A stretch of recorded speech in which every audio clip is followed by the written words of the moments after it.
말씀은 네, 사사기하고 룻기를 볼 건데요. 이렇게 하죠. 본문은 사사기 17장 6절로 나갔는데 그냥 21장 25절 보겠습니다. 똑같은 본문이거든요. 21장 25절, 사사기 21장 25절 한 절 읽고 그리고 룻기로 가겠습니다. 자, 먼저 사사기 21장 25절 읽죠. 시작. 그때에 이스라엘 왕이 없었으므로 사람이 각기 자기의 소견에 옳은 대로 행하였더라. 아멘. 룻기 보겠습니다. 4장 13절에서 22절. 바로 다음 성경이죠. 사사기 다음에 룻기죠. 4장 13절에서 22절. 네, 13절에서 22절 한 절씩 교독하고 마지막 절 함께 읽겠습니다. 이에 보아스가 룻을 맞이하여 아내로 삼고 그에게 들어갔더니 여호와께서 그에게 임신하게 하심으로 그가 아들을 낳은지라.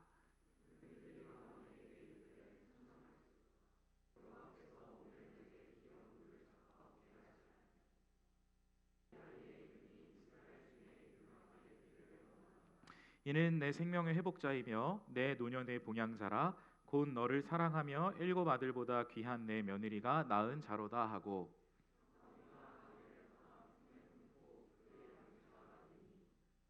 네, 그의 이웃 여인들이 그에게 이름을 지어주되 나오미에게 아들이 태어났다 하여 그의 이름을 오벳이라 하였는데 그는 다윗의 아버지인 이새의 아버지였더라.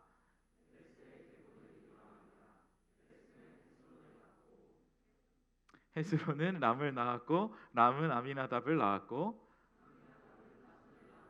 나소는 살몬을 낳았고 살몬은 보아스를 낳았고 보아스는 오벳을 낳았고 오벳은 이새를 낳고 이새는 다윗을 다윗을 낳았더라. 낳았더라. 아멘. 아멘. 자, 우리 오늘은 서로 활짝 웃으며 인사하고 시작하겠습니다. 이렇게 인사할까요? 예수님 부활하셨습니다. 예수님 부활하셨어요. 할렐루야. 네. 고난 주간과 성금요일을 지나고 예수님의 부활을 기념하는 부활 주일입니다. 특별히 오늘 공공동기들이 함께 이렇게 기도하면서 헌신하면서 준비해 준 공공동기 집회이기도 하죠. 정말 감사드리고요. 어느 후배가 저한테 이렇게 지난 주 중에 얘기했습니다. 선배들이 이렇게 동기 집회 첫 문을 열어주니까 너무 든든하고 또 자기들이 동기 집회 어떻게 준비해야 될지 사실은 잘 모르겠는데 이게 본보기가 되어 주셔서 감사하다고 그렇게 얘기를 한 한 살 어린 지체가 있었습니다. 사실 우리 예수님의 리더십도요, 결국은 본을 보이는 것이었어요. 우리가 뭐 서로 말로 권면하고 하는 것도 중요하지만 때로 필요하겠지만 계속 이렇게 우리가 좀 서로 서로에게 본을 보여주고 말보다는 좀 행동으로 섬김과 실천으로 서로에게 본이 되는 모범이 되는 그런 빌더스 공동체 되기를 소망합니다. 오늘 GBS 대신 동기 모임이 있고요. 모임 장소를 좀 잘 참고하십시오. 그리고 5시부터는 또 이 자리에서 미드바르가 주관하는 기도회가 있습니다. PRS 기도회, 광고 드렸다시피 우리가 읽고 있는 성경 본문을 바탕으로 또 기도 제목을 이렇게 묵상하면서 뽑아내서 함께 기도할 텐데요. 일단 오늘 함께 뜨겁게 기도하고요. 또 우리가 보완하고 또 함께 이렇게 개선할 점을 함께 리더들과 상의해서 다음 달부터는 우리 금요 집회 이후에 좀 붙여서 청년부의 공통적인 좀 빌더스 기도회로 함께 만들어 나갈 수 있다면 참 좋겠다 생각합니다. 특별히 베이직 훈련 오는 수요일부터 시작하고요. 수요일, 토요일 오전 오후 이렇게 세 그룹이 돌아갑니다, 여러분. 27명의 리더들이 신청을 해주셨고 10주간 풍성한 훈련 되도록 우리 순원들께서도 꼭 기억하고 기도해 주시기 바랍니다. 근본에 부득이 신청 못하신 2명의 리더가 계시고요. 또 앞으로 우리 빌더스 공동체를 함께 세워가고자 하는 또 예비 리더들 계시죠. 나는 좀 이렇게 빌더스 공동체의 순장 혹은 학생회 또 혹은 찬양팀 이렇게 리더로 함께 섬기고 싶은 지체들이 계시다면 후반기에 열리는 베이직 훈련에 꼭 똑같은 코스가 열리니까요. 꼭 함께 들어오셨으면 좋겠습니다. 마지막 광고는 다음 주일 빌더스 집회 도중에 예정된 시간은 2시 30분인데요. 담임 목사님께서 이곳에 오십니다. 그래서 그래서 2시 30분부터 좀 의미 있는 시간을 만들어 가려고 우리 학생회와 같이 준비가 되고 있어요. 그래서 여러분 이 소중한 기회를 꼭 놓치지 마시고 다음 주에 또 많이 참석해 주시고 그래서 저의 설교와 주기도문을 다 합쳐서 2시 반 전에 꼭 끝내도록 하겠습니다. 그래서 우리 한기선 담임 목사님 오시면 포스트잇에 여러분 오늘도 그 동기장님들에게 아마 나눠 드렸을 것 같아요. 거기다가 궁금하신 거, 대화해보고 싶었던 거 이렇게 적어주시면 저희가 반영하도록 하겠습니다. 오늘 설교는 성경 통독 진도에 맞춰서 사사기와 룻기를 좀 간략하게 다뤄보고자 합니다. 룻기는 어제 토요일 본문이었어요. 그래서 4장밖에 안 되는 성경이기도 하고 사실 마음 먹으면 앉은 자리에서 바로 읽을 수도 있습니다. 그래서 여러분 통독을 혹시 꾸준히 따라오고 계셨다면 오늘의 설교가 큰 도움이 될 거고요.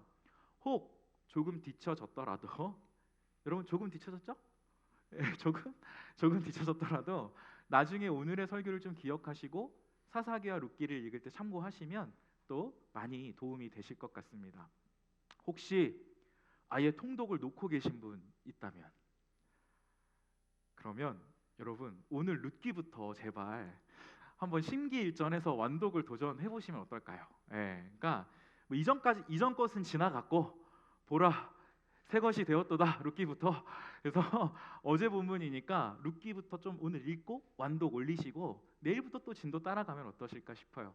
그래서 좀 어쨌든 오늘은 우리 성경 통독 진도에 맞게 사사기와 룻기의 핵심 교훈을 차례로 훑어보고 마지막에 오늘 날이 날이니만큼 부활의 의미를 함께 새겨보고 마무리하겠습니다.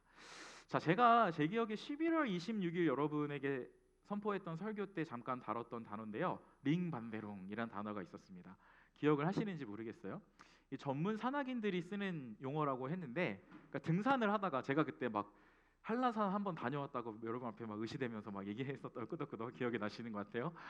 링반베롱이 뭐냐면 산악인들도 이렇게 시간에 딱 맞춰서 하산을 하지 못하면 해가 지고 앞이 가시거리가 이제 확보가 안 되고 이곳이 내가 서 있는 곳이 어딘지 파악이 안 되는 무뎌지는 때가 오면은 앞으로 열심히 가고 있는 것 같은데 결국은 하산을 하지 못하고 그냥 그 산 주변을 뱅뱅 돌고 있는 자기 자신을 발견한다는 겁니다. 링이 아마 이렇게 뱅뱅 동그라미 반지 같은 느낌인 것 같아요. 그래서 그런 어떤 제자리를 맴돌고 쳇바퀴 돌듯 하는 모양을 링 반대룽이라고 하는 거죠. 사사기가 보여주는 암울한 시대의 모습이 이렇습니다. 그러니까 사실은 제자리를 돈다기보다는요. 여러분 저를 한번 봐주세요. 사사기의 흐름이 보면은 이 시대의 영적인 모습이 뭐냐면 빙빙빙빙 돌다가 그러니까 뭔가 상승곡선을 그려야 되는데 그러지 못하고 빙빙 돌면서 점점 하강합니다. 이 시대상이 그래요. 여러분 사사가 총 12명이었거든요. 온니엘부터 에훗, 삼갈, 드보라 이런 사사들이 당대 지도자들이 쫙 등장하는데 마지막 마지막 사사가 삼손이었습니다. 근데 어제 저희 아내도 이제 통독을 하잖아요. 그러면서 사사기를 막 읽었대요. 읽는데 삼손이 너무 불쌍하더래요. 왜 불쌍했을까요? 너무 모자라서 불쌍했대요. 나시린이라는 구별된 혈통도 있었고 안 믿는 사람들도 알죠. 삼손 하면 굉장히 힘이 센 사람이었는데 참 배경도 좋고 가진 게 많은 사람이었지만 너무 실수가 잦고 분별력이 하나님 앞에서 통 없어가지고 결국 들릴라라는 여성의 꾀임에 빠져서 실수를 많이 합니다. 그러니까 리더가 이렇게 휘청거리니까 안 그래도 다 같이 망가지고 있던 이스라엘 전체의 운명이 흔들흔들 거리게 되었습니다. 그래서 우리가 처음에 읽을 때 17장에도 있는 내용이지만 사사기 마지막 절에 이렇게 사사기의 핵심 주제가 반복이 되거든요. 한번 같이 읽어보겠습니다. 그때에는 시작. 그때 이스라엘에 왕이 없었으므로 사람이 각기 자기의 소견에 오른 대로 행하였더라. 왕이 없었다. 심지어 영적인 지도자들인 사사들마저도 진짜 왕이신 하나님을 자기의 삶에서 제껴버렸다. 자기 소견에 오른 대로 자기가 인생의 왕이 되어서 자기 욕심, 자기 뜻대로 행하던 모습이 사사시대였다. 그런데 이런 사사시대에 나옴이라는 나이 많은 여인이 등장하며 룻기가 시작이 됩니다. 자, 룻기 1장 1절부터 5절까지 화면을 보고 우리 준영 형제가 한번 읽어주겠습니다. 사사들이 치리하던 때 그 땅에 충년이 드니라. 나오미의 남편 엘리멜렉이 죽고 나오미와 그의 두 아들이 남았으며 그들이 거기에 거주한 지 10년쯤에 말론과 기론 두 사람이 다 죽고 그 여인은 두 아들과 남편의 뒤에 남았더라. 네, 사사시대 이렇게 가야 되겠네요. 사사시대는 정말 영적으로 너무 어둡고 죄악이 창궐한 시대. 즉 하나님을 다 제껴버리고 자기 마음, 자기 욕심대로 살던 시대라 그 결과가 어땠는가? 나오미의 인생을 통해서 이 사사시대 시대상이 보여진다라는 겁니다. 나오미의 형편은 당시 이스라엘의 형편을 반영하는 모습이에요. 진짜 왕이신 하나님 제쳐두고 자기 판단대로만 살아가니까 이 나오미처럼 흉년을 경험하고 또 여러 가지 죽음이 드리운 인생을 보게 되는 거죠. 사실은 우리가 느끼든지 혹은 둔감해서 느끼지 못하든지 여러분 하나님 없이 사는 인생은 생명이 없어요. 그러니까 스스로 왕되어서 살아가면서 자기가 뭔가 남이 누리지 못하는 무언가를 성취하려고 하고 무언가 남들보다는 조금 더 우월하고 안락하고 편안한 인생을 살기 위해서 노력하는 세상 사람들의 모습이지만 사실은 영적인 시선으로 이렇게 객관적으로 보면 잘 들여다보면 지금 나오미가 경험하는 것 같은 이 정말 죽음 또 흉년 이런 것들이 이 죄악된 세상이 경험하는 시대상이 바로 이런 모습이다라는 것을 우리가 알 수 있습니다. 그래서 지금 나오미는요, 여러분 보십시오. 흉년이 들어서 재산도 너무 없어요. 뿐만 아니라 남편도 죽었어요. 그리고 두 아들이 있었는데 두 아들마저 잃어버렸습니다. 두 사람이 다 죽었다 그러죠. 그러니까 이미 사실은 여러분 이 가부장적 시대인데 즉 뭐 우리가 그게 옳다고 하는 게 아니라 이 당시의 문화는 남성 위주의 문화 아닙니까? 그래서 가부장적 문화 시대를 살아가는데 남편이 죽고 심지어 그 집의 두 아들마저 잃어버렸다? 그러면 이미 죽은 것과 같은 인생이죠, 사실은. 늙은 여인이 남편 없이 아들 없이 홀로 남겨진 것. 그것은 죽음이나 다름없습니다. 그래서 여러분 나오미가 지금 자신을요, 자신의 인생을 이렇게 바라보니까 텅 비었다고 표현을 하는 거예요. 21절 준영 형제 한 번 더 읽어주십시오. 내가 풍족하게 나갔더니 여호와께서 내게 비어 들어오게 하셨느니라. 여호와께서 나를 징벌하셨고 전능자가 나를 괴롭게 하셨거늘 너희가 어찌 나를 나오미라 부르느냐 그러니까 하니라. 실제로 하나님이 나오미를 괴롭히시려고 그렇게 하는 건 아니고 나오미가 이제 표현을 하면서 하나님을 앞에 조금 발칙한 기도를 너무 답답해서 어려워서 그런 기도를 드리는 장면인데 포인트는 뭡니까? 내가 풍족한 인생을 원했는데 여러분 고린도후서 암송하실 때 탄식하잖아요. 이 땅에 우리가 장막집 입으며 사니까 탄식하는 것처럼 내가 풍족하길 원했는데 비어버린 인생이 되었다. 마지막 절 보십시오. 너희가 나를 뭐하러 나오미라 부르냐. 나오미는 기쁨이란 뜻이거든요, 이름이. 근데 나 하나도 안 기뻐. 나 텅 비었어. 라고 지금 나오미가 스스로의 삶을 이야기하는 거예요. 사실 오늘날 하나님과 상관없이 사는 사람들이 많은 인생들이 세상의 인생들이 이런 당황스러움을 좀 경험합니다. 숨은 분명히 쉬고 있는데 내가 뭐 22살, 3살 이 인생을 지나가고 피지컬리는 지나가고 있어. 숨을 쉬고 있어. 근데 사실은 별 생명력이 없고 뭘 해도 뭔가 무미건조하고 심드렁하고 뭔가 바쁘게는 막 사는 것 같은데 그 바쁘게 달려온 그 결과를 마주하니까 아유 뭔가 내가 원하고 바랬던 결과와는 좀 거리가 먼 것 같고 어떻게든 위로받고 싶고 힘을 좀 내보고 싶고 새로운 돌파구도 찾고 싶지만 그래서 이것도 의지해보고 저것도 시도해보고 남들이 좋다고 하는 혹은 남들이 나빠서 하지 말라고 하는 것까지 여러 가지 물불 안 가리고 좀 해보지만 결국 채워지지 않는 텅 빈 마음, 참 알맹이 없는 텅 빈 마음들, 텅 빈 인생들이 참 우리 주변에 많이 있는 것 같습니다. 여러분 제가 한번 질문 드릴게요. 우리 사회의 엘리트들 있잖아요. 공부를 정말 열심히 해가지고 뭐 정말 열심히 노력해서 아주 뭐 높은 위치에 도달한 그런 엘리트들. 여러분 우리 사회의 엘리트들이 나름 꿈꾸고 도달해 볼 수 있는 최고의 그 성취가 뭡니까? 아웃풋이 뭐예요? 뭘까? 이진자매 엘리트들이 결국은 마지막에 뭐 하고 싶을까요? 너무 어렵나요 질문이? 현식 형제 뭐 하고 싶을까요 엘리트들이? 뭐 부자? 아 부자. 그럴 수도 있겠다. 돈 많이 벌고 싶은 거. 천미점의 엘리트들 뭐 하고 싶을까요? 취직이요? 아 그래. 20살 초반의 엘리트는 그럴 수 있겠다. 근데 이제 제가 말하는 엘리트는 거의 지금 뭐 3, 40대 넘어 여러분의 미래잖아요. 3, 40대 넘어서 사회에 자리 잡을 거 다 잡고 뭔가 인생의 어떤 성취를 꿈꾸는 사람들이 결국 도달하고 싶은 뭐라고 권력. 자 여러분 한 달 뒤에 뭐 있습니까? 한 달도 아니죠. 일주일 뒤구나 벌써 선거 있어요. 여러분 제가 무슨 얘기를 하고 싶냐면 제가 사실은 제가 이제 사회학과를 공부했습니다. 사회학을 공부하면서 어떤 사회 현상이나 정책이나 제도나 또 정치도 많이 관심을 가지고 굉장히 남들보다는 조금 이른 나이에 관심을 가지고 지켜봐왔어요. 그래서 나도 사회의 한 구성원이니까 이런 참 정치가 바로 서서 정책이 좀 잘 이루어지고 이 사회가 좀 발전했으면 좋겠다라고 생각을 해왔거든요. 20년 동안 제가 지켜봤거든요, 여러분. 근데 20년 전이나 지금이나 여야는 극한 대립입니다. 극한 대립. 그러니까 제가 정치판을 이렇게 보면서 와 진짜 뭘 실감하냐면 인간 스스로에게는 구원의 능력이 진짜 없다. 진짜 절감해요. 정말 소망은 복음에 있고 그 복음을 잘 선포하고 그 복음 앞에 마음을 모으는 교회에 우리 사회에 소망이 있구나. 그런 생각을 좀 많이 하게 됩니다. 여러분 정치를 만들어 놓은 이유가 뭐냐면요. 그런 제도가 없으면 옛날에 약육강식 총칼로 막 싸우거든요. 사람들이 하나라도 더 가지겠다고. 그래서 좀 말로 토론하고 대화하고 타협해서 한 발 좀 같이 나아가라고 하는 게 정치를 만든 목적이거든요.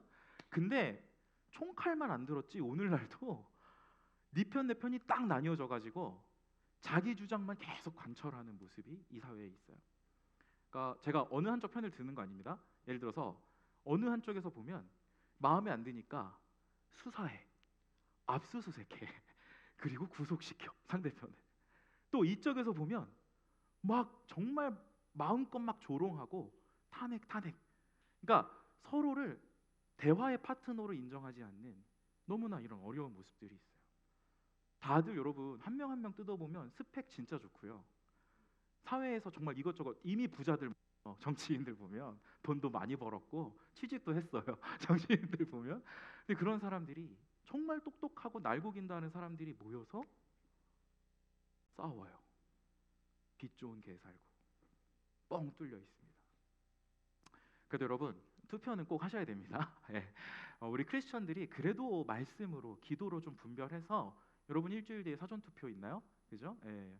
사전 투표부터 해서 좀 그래도 어느 정치가가 우리 하나님 뜻에 부합한가 여러분 그냥 기도하면서 판단해 보십시오. 그리고 시민의 권리를 행사하십시오. 우리 정치에도 하나님 나라가 임해야 합니다. 그 주체가 바로 여러분들이에요. 그래서 투표는 꼭 하시길 원하고 사족이긴 합니다만 언젠가는 우리나라 정치계에도 정말 기독교 정신으로 잘 무장된 정치가들이 많아졌으면 좋겠어요. 여러분 중에 있기를. 정말요. 의료계, 법조계, 교육계, 문화예술계 모든 영역에서 너무 소망 없는 것 같고 텅 빈 것처럼 살아가는 이 땅에 좀 하나님 뜻을 실현하고 하나님 나라가 임하게 하는 저는 우리 빌더스 지체들이 정말 그런 하나님 나라 백성들로 잘 준비되기를 원합니다. 자 다시 본론으로 돌아와서 여러분 우리 당장의 캠퍼스 생활이나 직장 생활도 마찬가지예요. 한꺼풀만 벗겨서 생각해 보면 하나님 없이 행동하고 왕의 자리에서 주님을 제껴버리고 내가 왕이 되어서 행동하는 모든 것들은 우리 스스로를 망가뜨립니다. 죽음에 가깝게 하고 텅 비게 만들어요. 여러분 한창 술, 담배 고민 많이 하시죠? 지금 이제 3월 마지막 주, 그죠? 이제 뭐 개강총회 이런 거 다 끝났고 4월도 한창 또 이제 뭐 자리가 많이 있겠죠? 예, 제가 목사로서 말씀드립니다. 지옥 가는 문제 아니에요. 예, 아닙니다.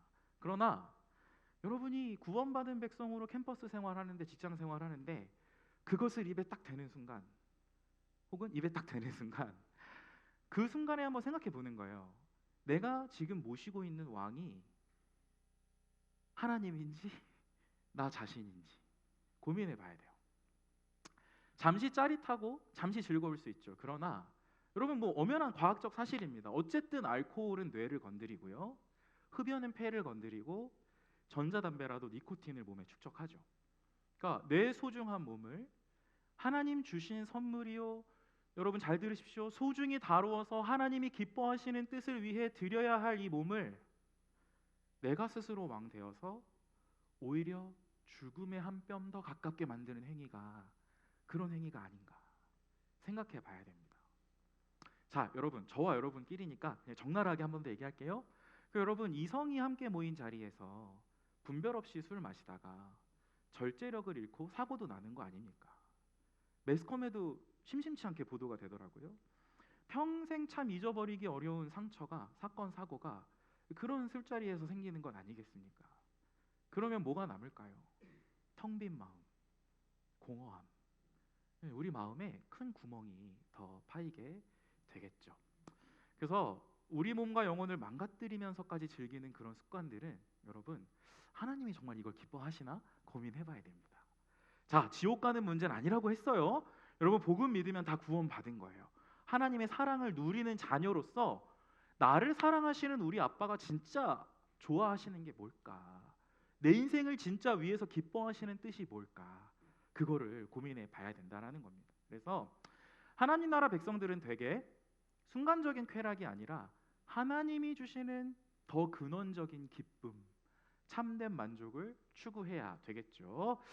자, 다시 본론으로 돌아와서요. 오늘 룻기의 진정한 관심은 그래서 여기에 있습니다. 여러분 집중해 주십시오. 이런 죽은 것과 다름없었던 나오미의 인생이 어떻게 다시 살아났는가? 텅 빈 것 같았던 이 늙은 여인의 인생에 왕이신 하나님께서 어떻게 그녀를 가득 채워주셨는가?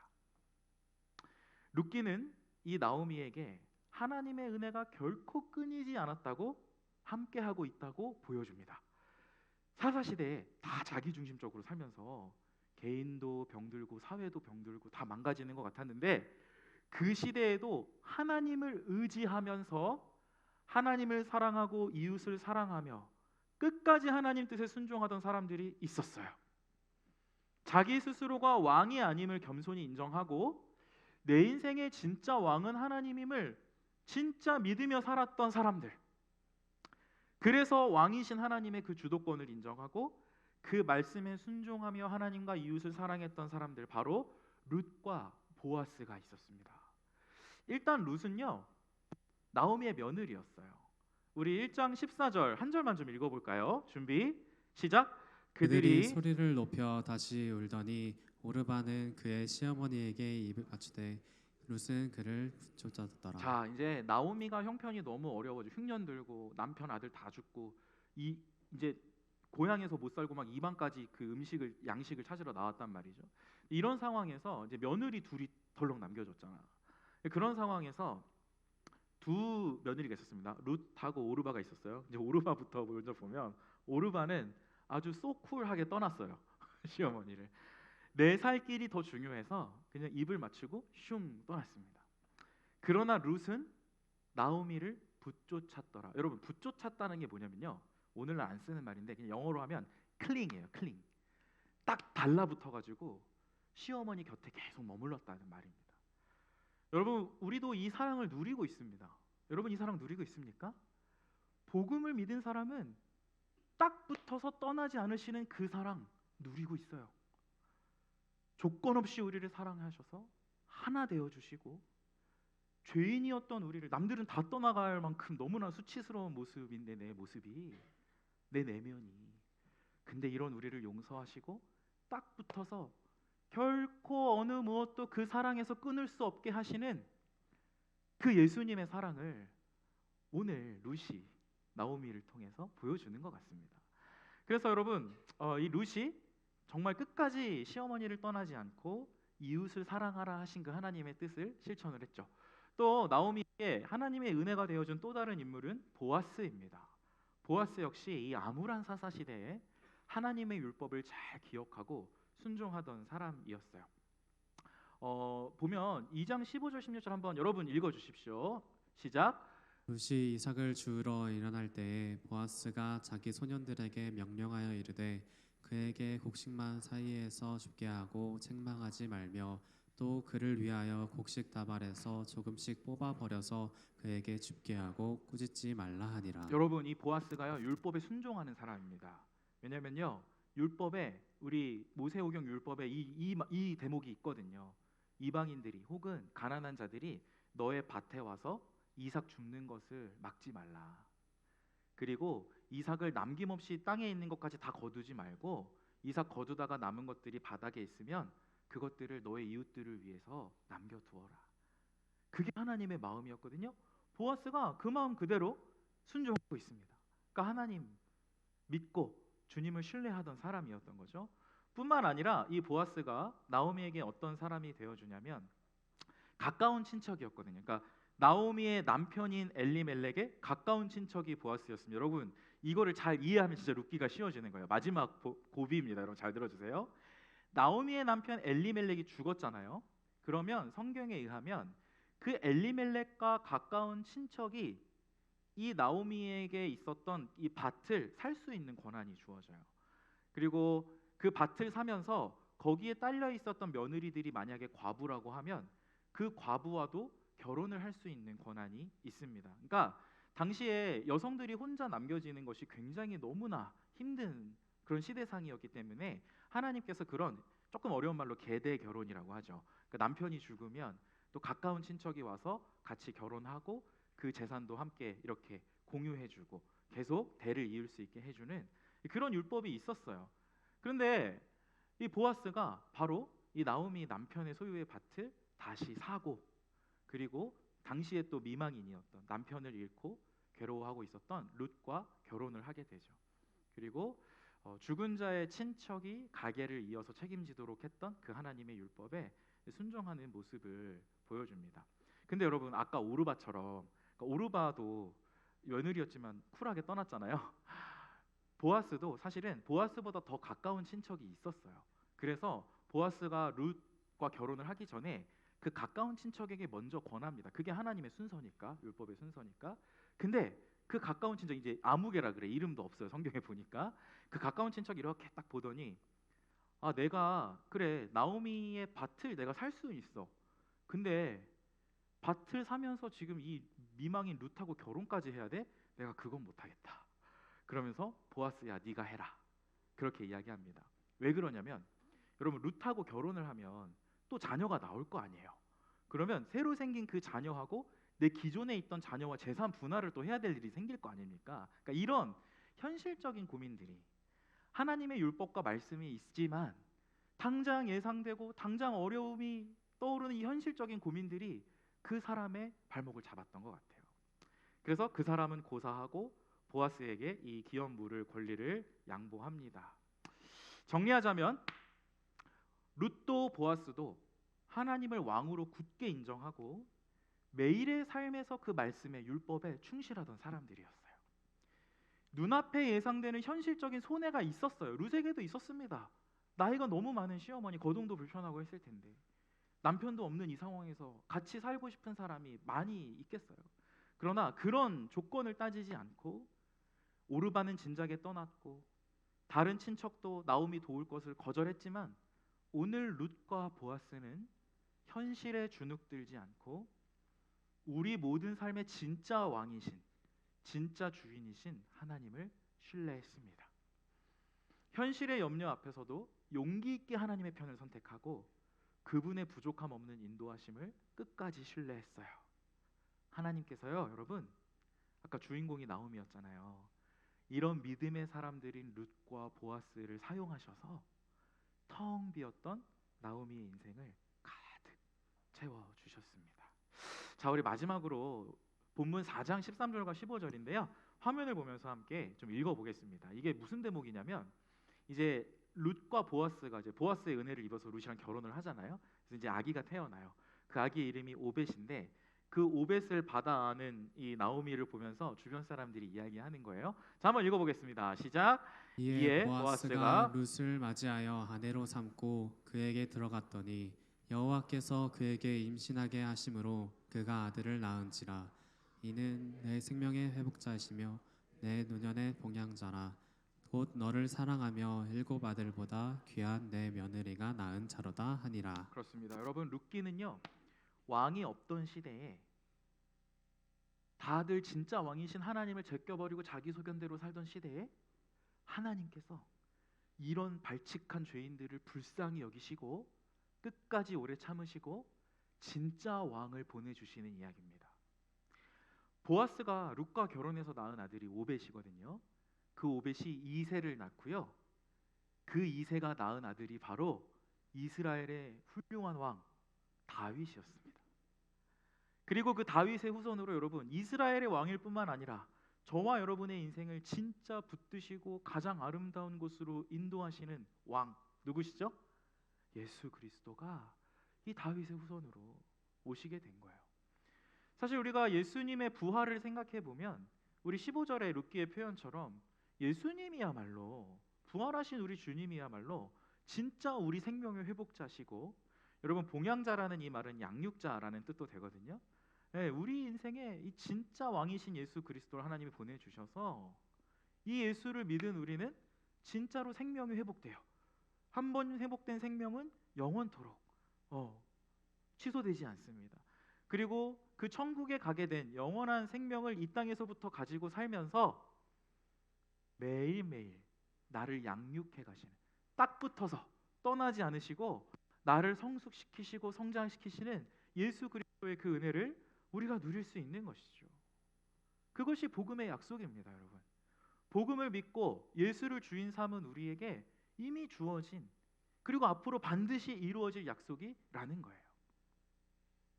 그래서 두 가지를 권면합니다, 여러분. 오늘 말씀을 붙들고 이것을 기억했으면 좋겠어요. 첫 번째는 이 하나님의 은혜가 복음을 믿은 나에게 진짜 주어져 있음을 신뢰하십시오, 여러분. 내 인생에 룻과 보아스와 같은 사람들의 도움이 있어요. 하나님의 때를 놓치지 않으시는 꼭 필요한 도움이 반드시 우리에게 주어질 것입니다. 그래서 여러분, 신앙생활 우리 기왕 하는 거 있잖아요. 진지하게 하십시오. 진지하게. 여러분, 빌더스 집회 처음부터, 찬양 시작 전부터 좀 자리에서 이 찬양의 기쁨, 예배의 기쁨을 좀 함께 누리셨으면 좋겠어요. 우리가 순간적으로 짜릿하고 즐거운 세상의 유희거리들보다 정말 기쁘고 우리를 정말 채워주는 근원적인 기쁨이 여러분 이 예배에 있습니다. 하나님이 그 기쁨을 허락하실 거예요. 자, 두 번째 권면은 이겁니다, 여러분. 룻과 보아스의 도움이 우리에게 있지만, 그러나 룻과 보아스처럼 또 여러분 쓰임 받으십시오. 여러분, 우리 빌더스가요, 아마도 6월쯤에는 분순을 해야 할 것 같습니다.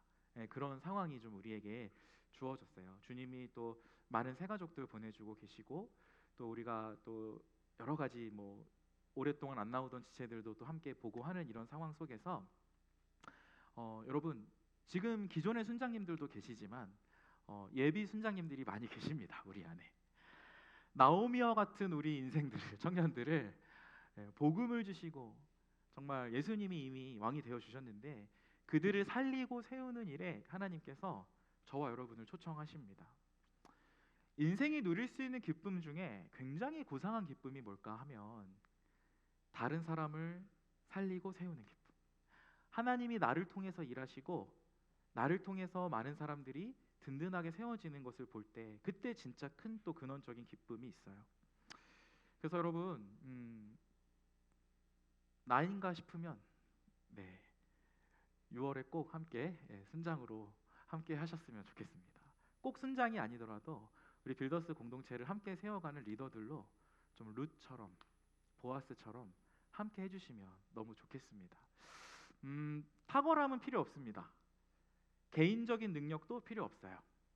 룻과 보아스와 같이 하나님 말씀 앞에서 얼마나 겸손한가, 또 얼마나 사려 깊은 마음과 눈으로 다른 사람을 볼 수 있는가, 하나님 말씀에 충성할 수 있는 마음, 영적으로 성장하고 같이 성숙하고자 하는 마음이면 됩니다. 여러분, 그래서 좀 많이 자천해 주시고 추천도 해주셔서 우리 6월에 또 더 많은 풍성한 은혜가 우리에게 있기를 기대해 봅니다. 말씀을 마칩니다. 오늘날에도 세상의 많은 사람들은 여전히 인생의 왕을 모르고 죄와 고통의 굴레에 신음하며 텅 빈 삶을 살아갑니다. 하지만 우리 빌더스는 하나님의 은혜 가운데 생명의 회복자이고 아까 봉양자, 양육자인 그 예수 그리스도를 진정한 왕으로 이미 받은 사람들이에요. 그 죽음도 이기신 부활의 예수가 매일 우리를 붙잡고 계십니다. 딱 달라붙어서 이미 하나 되어 주셨고 우리 인생 가운데 그 죽음도 이기는 부활의 능력을 경험할 수 있도록 지금도 함께하고 계십니다. 그걸 믿는다면, 그리고 조금 더 용기를 내서 예수의 말씀을 따른다면 우리는 우리 인생을 가득 채우시는 그 하나님의 은혜를 매 순간 경험할 수 있을 것입니다. 사랑하는 빌더스 여러분, 때로 우리 인생이 나오미 같지만 죽음과 공허함을 그 예고편을 맞닥뜨릴 때가 있지만 여러분 부탁드립니다. 그 순간 사탄에게 속지 마십시오. 우리는 예수를 믿고 이미 생명을 얻은 자들입니다. 그 길에서 좌절하지 마시고 주저앉아 버리지 말고 예수님과 함께 계속 성장하시길 바랍니다. 여러분 믿으십시오. 주님께서 진짜 룻과 보아스와 같은 도움들을 여러분에게 보내주실 거고요. 은혜로 가득 채워주실 거고요. 뿐만 아니라 여러분 스스로도 누군가에게 하나님의 진리와 사랑을 넉넉히 전하는 또 다른 룻과 보아스로 하나님 나라를 함께 세워가는 주님의 매력적인 동역자로 저와 여러분을 세워주실 것입니다. 자, 마지막인데요. 우리 빌더스 리더 여러분 특별히 잘 들어주십시오. 리더 여러분, 여러분의 인생은 이제 여러분만의 것이 아닙니다. 하나님의 관점에서는 우리 리더 모든 분들이 사실은 이미 누군가를 가득 채워주는 루시오 또 보아스예요. 특별히 근본 베이직 훈련이 그런 하나님의 동역자로 한 단계 더 성장하고 성숙할 수 있는 아름다운 기회이기를 바랍니다. 우리 빌더스 모든 지체들 예배와 사역과 훈련이 세상이 줄 수 없는 진짜 근원적인 기쁨을 발견하고 누리고 함께 성장하는 행복한 모임이 되기를 정말 마음을 다해 소망합니다. 사랑하는 여러분, 이 길에 진지하게 함께 해주십시오. 예수께서 십자가 위에서 바로 저와 여러분을 위해서 모든 걸 다 주셨으니까 여러분도 한번 여러분 뜨뜻미지근하게 말고요, 갈까 말까 망설이지 말고요, 이 예수님을 신뢰하고 한번 여러분의 삶을 진짜 인생을 이 믿음에 한번 걸어보시기 바랍니다. 그 믿음과 결단과 실천을 주님이 귀하게 보시고 반드시 우리 인생을 가득가득 채워주실 줄로 믿습니다. 여러분 아멘. 네, 우리 함께 들으신 말씀 기억하면서 찬양하겠습니다. 여러분 우리 부활의 주님